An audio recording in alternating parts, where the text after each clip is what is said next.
Republican Congressman Joe Barton of Texas joining us now from Dallas. Congressman, isn't it great when you find one person who knows that they're right, no matter how old they are, no matter where they're from, but they hold their ground, they stand up to the so-called powerful people in the world, and they get what they protest. I mean, that's why Leona's an inspiration. Well, she was right in 1989, and the people that are opposed to the health care bill that the president signed last week are right in 2010. There is some good in the bill, but overall it is a very bad bill, and that's why over 60% of the American public oppose it, and that's why eventually we'll repeal or reform it. Now, I'm sure that when that bill was originally passed back in 1989, there were a lot of people that took bows. Rostenkowski, maybe even President Reagan took a victory lap for it. We're seeing that this week. Is it conceivable that the Tea Party protests will lead to the kind of overturning of this bill that we saw with a catastrophic bill back in '89? Well, I was in Congress in '89. I voted against the bill. I was one of the 129 members in the House that voted no. But the opposition to it when the bill was before the Congress wasn't nearly as intense as the opposition has been against this bill. And to their credit, the Democratic leadership in the House, I believe Tom Foley was Speaker of the House, and I think Jim Wright was Majority Leader.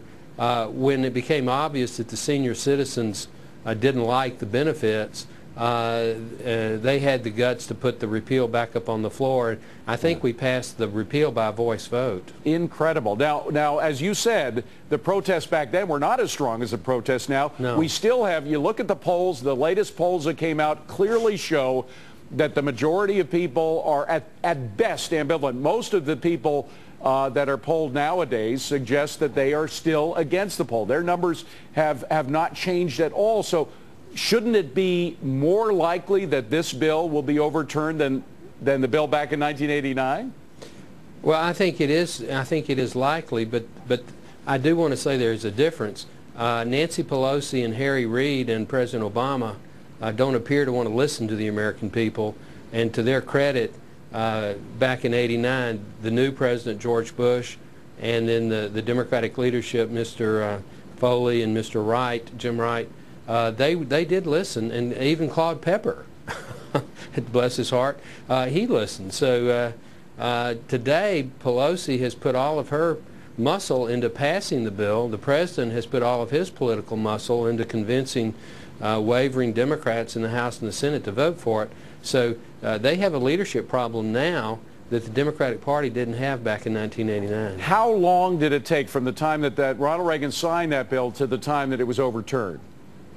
It was approximately a year. I think perhaps even a little bit less than a year. A little bit less than a year. And were the protests that Leona Kozian was a part of, were they, did you find them multiplied all over the country, or was it just focused in certain districts?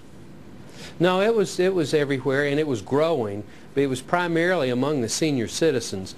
Today, the opposition is, old, young, universal, and as the impact of this bill hits, you've already seen some of the major corporations. They have to restate their earnings and acknowledge any material impact on their bottom line. You're going to see an avalanche of that in the coming months. You're probably going to see quite a bit of just civil disobedience, not in a violent sense, but in a sense that all these people that are supposed to mandatorily sign up, they're just not going to do it. They're just going to say, make me pay the penalty, but I'm not going to do it. Congressman, we have to wrap it up, but it is your belief, having been there for the repeal of catastrophic health in '89, that there is going to be the same kind of fervor that led to the overhaul of that bill in '89 now taking place right now, and we will see a repeal of this health care bill?